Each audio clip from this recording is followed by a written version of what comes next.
আসসালামু আলাইকুম। স্বাগত জানাচ্ছি আরও একটি নতুন টিউটোরিয়ালে।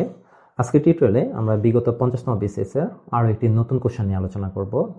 তো স্ক্রিনে আপনারা যে কোশ্চেনটি দেখতে পাচ্ছেন, জেমস ওয়েব স্পেস টেলিস্কোপ মূলত তড়িৎচুম্বকীয় বর্ণালী কোন অংশে মহাবিশ্ব পর্যবেক্ষণ করার জন্য ডিজাইন করা হয়েছে?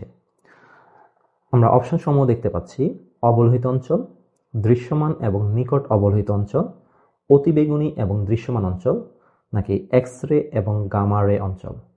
তো খেয়াল করুন যে জেমস ওয়েব স্পেস টেলিস্কোপ এটা হচ্ছে নাসার তৈরি একটা শক্তিশালী দূরবীক্ষণ যন্ত্র।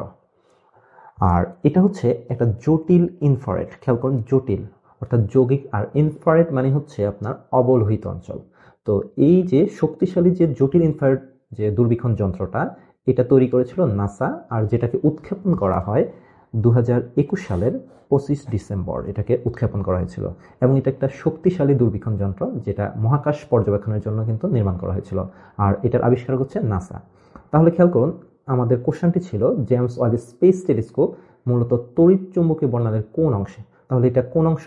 যেহেতু এখানে বলা হচ্ছে জটিল ইনফ্রারেড মানে হচ্ছে অবলোহিত অঞ্চল, তাহলে আমাদের সঠিক উত্তরটি হচ্ছে ক, যেটা হচ্ছে অবলোহিত অঞ্চল। তো আশা করি আপনারা এই কোশ্চেনটির উত্তরটি পেয়েছেন। দেখা হচ্ছে নতুন কোনো ভিডিওতে। আল্লাহ হাফেজ।